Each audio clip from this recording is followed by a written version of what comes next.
లోక్సభలో ప్రతిపక్ష నాయకుడు రాహుల్ గాంధీ వ్యవహార శైలిని తప్పుపడుతూ 200 మంది మాజీ ఆర్మీ ఆఫీసర్లు, బ్యూరోక్రాట్లు, డిప్లొమాట్లు, కొంతమంది లాయర్లు, జడ్జిలు 200 మందికి పైగా వీళ్ళందరూ కలిసి ఒక బహిరంగ లేఖ రాశారు. రాహుల్ గాంధీ వ్యవహార శైలి పార్లమెంట్లో, పర్టికులర్గా రీసెంట్గా స్పీకర్ వద్దన్నా కూడా వినకుండా పార్లమెంటు ఆవరణలో కాంప్లెక్స్లో ఉన్నటువంటి మెట్లపైన కూర్చొని కొంతమంది ఎంపీలతో కలిసి చాయ్ బిస్కెట్లు తింటూ, అంటే ఎల్పిజి కొరత దేశంలో బాగా పెరిగిపోయిందని చెప్తూ దానికి నిరసనగా ఆ మెట్లపైన కూర్చొని సరదాగా జోకులు వేసుకుంటూ మాట్లాడినటువంటిది.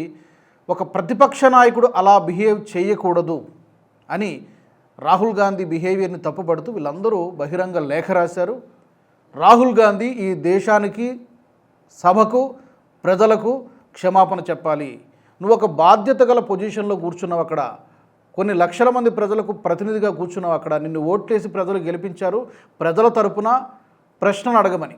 కానీ ఈ విధంగా చిల్లర కార్యక్రమాలు, తన స్థాయికి తగ్గ బిహేవియర్ కాదుదని చెప్పి మొత్తం ఈ రిటైర్డ్ ఆర్మీ ఆఫీసర్లు, సివిల్ సర్వెంట్లు, డిప్లొమాట్లు వీళ్ళందరూ కూడా తప్పుపడుతూ లేఖ రాశారు. దీనికి ఈ లెటర్ని కోఆర్డినేట్ చేసింది ఫార్మర్ మాజీ జమ్మూ కాశ్మీర్ డీజీపీ అయినటువంటి ఎస్పీ వైద్ కోఆర్డినేట్ చేశారు. వీళ్ళందరి చేత కూడా సంతకాలు చేయించడం, అంటే దీనివల్ల రాహుల్ గాంధీ ఏదో అయిపోతుందని కాదు, తమ నిరసన.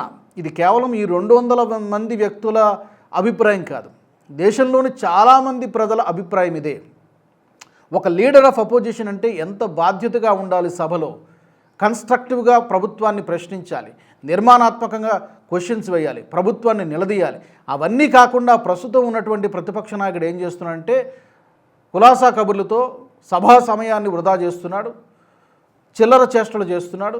గతంలో కూడా మనం చూసాం, పార్లమెంటు ఆవరణలోనే ప్రహ్లాద్ జోషిని మంత్రిని చేయబట్టుకొని లాగడము, ఇంకొక మంత్రిని యు ఆర్ ట్రైటర్ అని చెప్పి ఇంకొక సిక్కు కమ్యూనిటీకి చెందినటువంటి వ్యక్తిని అతను మాట్లాడడము, గతంలో ప్రధానమంత్రి మోదీ గారిని ఉద్దేశించి కన్నుగీయటము, కౌగిలించుకోవడం, ఇవన్నీ కూడా సభా గౌరవాన్ని, సభా హుందాతనాన్ని తొంగలో దొక్కేస్తున్నాడు రాహుల్ గాంధీ. ఇప్పటికైనా మారవయ్యా రాహుల్ అని వీళ్ళందరూ కూడా రాహుల్ గాంధీ వ్యవహార శైలిని తప్పుపడుతూ బహిరంగ లేఖ రాశారు.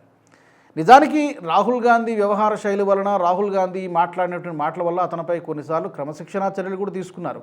పార్లమెంటు ఆవరణలో మాట్లాడినటువంటి మాటలు, పార్లమెంటు బయట మాట్లాడినటువంటి మాటలు కూడా గతంలో మోదీ ఇంటి పేరు గల వాళ్ళందరూ కూడా దొంగలైనటువంటి బయట ఒక కార్యక్రమంలో, ఒక సభలో మాట్లాడారు. దానికి అతను వివరణ ఇచ్చుకోవాల్సి వచ్చింది. కొన్ని నెలల పాటు అతని ఎంపీ సభ్యత్వాన్ని కూడా రద్దు చేయాల్సినటువంటి పరిస్థితి వచ్చింది.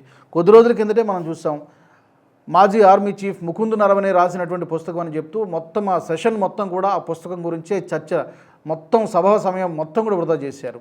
చివరికి ఏం తేలింది, ఆ పబ్లిషింగ్ హౌస్ కూడా ఇది ఇంకా ప్రింట్ కాలేదు, పబ్లిష్ కాలేదని పబ్లిషింగ్ హౌస్ చెప్పింది.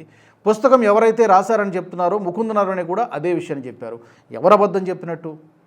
రాహుల్ గాంధీ అబద్ధం చెప్పినట్టు. ఈ విషయాలన్నీ కూడా కేవలం సభా నియమాలను తొంగలో దొక్కేసి రాహుల్ గాంధీ పర్సనల్ ఎజెండాతో ముందుకు పోతున్నాడు, హుందాగా బిహేవ్ చేయడం లేదు అని చెప్పి వీళ్ళందరూ కూడా ఒక బహిరంగ లేఖ రాశారు. రాహుల్ గాంధీ ఇంత రభస చేస్తున్నాడు. చాలామంది సామాన్య ప్రజలకి తెలియనటువంటి విషయం ఏంటంటే, ప్రతిరోజు పార్లమెంట్ను ఆపరేట్ చేయడానికి, పార్లమెంట్ను నడిపించాలంటే రోజుకు అయ్యేటువంటి ఖర్చు సుమారుగా 8 నుంచి 9 కోట్ల రూపాయలు ఖర్చు అవుతుంది. అంటే అందులో ఎంపీల యొక్క జీతభత్యాలు, సెక్యూరిటీ, పార్లమెంట్ మెయింటెనెన్స్ ఇవన్నీ కూడా దాంట్లోకి వస్తాయి. అంటే నిమిషానికి సుమారుగా 2.5 లక్షల రూపాయలు ఖర్చు పెడుతోంది ప్రభుత్వం. ఇంత ఖర్చు పెడుతున్నప్పుడు అక్కడ ఎంత ప్రొడక్టివ్గా, ఎంత నిర్మాణాత్మకంగా చర్చ జరగాలి. కానీ దురదృష్టవశాత్తు చాలా సందర్భాల్లో పార్లమెంట్ని చూస్తే ఫిష్ మార్కెట్ లాగా అయిపోతుంది. ప్లకార్డులు పట్టుకోవడం, సందర్భం లేని అసందర్భ ప్రలాపనలు, చర్చలు, ఈ చర్చ జరగకుండా రచ్చ మాత్రమే జరుగుతూ ఉంటుంది. ఒక ఫిష్ మార్కెట్ లాగా పార్లమెంట్ కనిపించడం అనేది నిజంగా దురదృష్టకరం.